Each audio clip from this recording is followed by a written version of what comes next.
Welcome on in today, George on tap. Let's talk about what's on tap. First and foremost, JJ McCarthy is now injured. And what does this mean for the Minnesota Vikings? JJ McCarthy was part of the Vikings' plans, whether it was this year or next year. We all knew Sam Darnold was going to be the starter. Most people realized that. Most people said that that's what was going to happen. But JJ McCarthy is now hurt. And JJ McCarthy being hurt, I don't think really changes much of the NFL.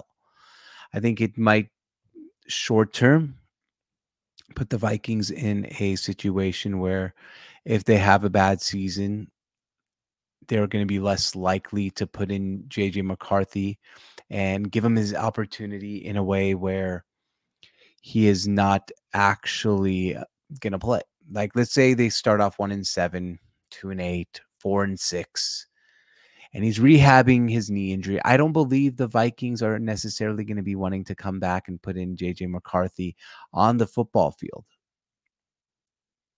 I think they'll just ride the rest of the season with Sam Darnold, and that's okay. Not every single time you do something or you draft someone, it's going to work out in year one. A lot of quarterbacks take 1 year on the bench, 2 years on the bench, and that's what's happening here with JJ McCarthy. And I don't think this changes much as the NFC North. We just did our NFC North preview, me and my brother on the Sports on Tap podcast, and we talked about the NFC North in general. The NFC North is a really, really, really deep division. And the Vikings are notably the fourth most likely in odds to win the division. And there's a reason for that. And that's because the Packers with Jordan Love might be Super Bowl contenders. The Detroit Lions were a couple plays away from making the Super Bowl last year. The Chicago Bears have the number 1 overall pick in Caleb Williams, and they're looking to make a run towards the playoffs, which they were kind of close last year. They were actually not a bad football team. They were probably a quarterback away from being a playoff team. So yes, JJ McCarthy and the Vikings is not an ideal situation with him getting hurt. But I might argue that having him sit behind for 1 year, watch the team, watch what the quarterback does in Sam Darnold, learn the NFL, learn how to be a professional, it could end up actually being beneficial in the long run that he doesn't play year one. Because this is not a team, and he's not a player that I believe is just a ready product, ready to go on the field. And it's kind of funny because if you think about it, last year, what was one of the problems with Michigan? So many people thought Michigan's problem, the reason they wouldn't win the national championship, was JJ McCarthy. Whoever thought later on he'd become a first round pick and a top 10 pick on that top of that, or around top 10. I forget if the Vikings had the 10th, 11th, 12th pick of a draft. So overall, yes, it's bad, right? And you feel bad for someone like Justin Jefferson, who, unfortunately for Justin Jefferson, he still would love to have that chemistry with JJ McCarthy for a year. Now he's going to have go from Kirk Cousins to last year, whatever the Vikings threw out there with all the injuries, to this year, Sam Darnold, to next year, JJ McCarthy. The Vikings better hope they can keep him happy. They didn't keep Randy Moss happy, and he finally asked out for a trade. You don't want that with Justin Jefferson. And this could be the only fallout with Justin Jefferson, is the fact that this team,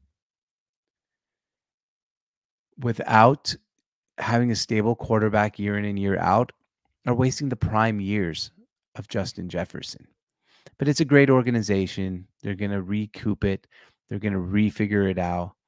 And they're going to find a way to get through this and have a really good like future.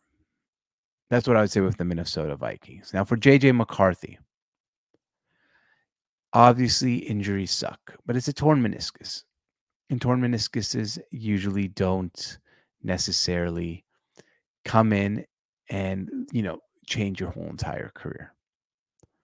But I would argue despite all that, and despite of everything I said of McCarthy, I think out of a first-round picks, he's second least likely to be ready today in general to start. Number one, I put is Caleb Williams. I think Caleb Williams is ready to start right away, ready to roll. Number two, it would be Bo Nix. And it looks like he's going to win the job at the Denver Broncos camp, and Sean Payton has found his quarterback of a future. My number 3 to start would probably be Michael Penix Jr., and he's not even going to play this year, just like JJ McCarthy is probably not going to play. Number 4, Jaden Daniels. I mean, he's played in college for so long and won a Heisman Trophy. He's pretty much ready to roll. Then JJ McCarthy, national championship, ready to come in, take the NFL starting job at some point. Number 6 and dead last would probably be Drake May, who seems like already been a kind of a bust over in the camp for the New England Patriots. And you got to remember, in general, even though I think this is a fantastic rookie class, I think this is one of the best rookie classes we might see in a long time in the quarterback position. I don't believe you're going to find a way for all of them to succeed. Usually in a class like this, I mean, we've had that class back in the 80s with Dan Marino, Jim Kelly, and John Elway with 3 Hall of Famers. But when was the last time you've seen a class like that? It's most likely that we're going to have one be a super duper star, and I'll probably say that's Caleb Williams. One is going to be a super high-end starter. I want to make my bets on either Michael Penix Jr. or Bo Nix. And one is going to be a starter for 5-6 years in the league, maybe be a backup down the line. I'll probably put my money on Jaden Daniels to do that. And you're going to have a couple of these guys bust. Drake May could bust. Then maybe we'll stop drafting North Carolina quarterbacks. Mitch Trubisky, Howell, and now Drake May. Or, in general, we'll find out that these teams have to keep reaching for quarterbacks. They used to say that drafting a quarterback in the first round and busting sets your team back 10 years. No longer the case. Nowadays, with the NFL and the amount of we're putting into quarterbacks, if your quarterback fails in the first round, you'll be able to rebuild in 2 or 3 years. It definitely sets you back 2 or 3 years. Look at the Carolina Panthers now. They have to give one more year for Bryce Young, and if he fails in that 1 year, they'll be looking for a quarterback starting next season. Shit, they might only give him 8 weeks this year and then decide whether or not they need to go find a new starting quarterback. So keep that in mind when you're watching these young quarterbacks. And let's see what happens. JJ McCarthy's hurt, but I don't think this is necessarily the worst news for a team that does not have Super Bowl aspirations.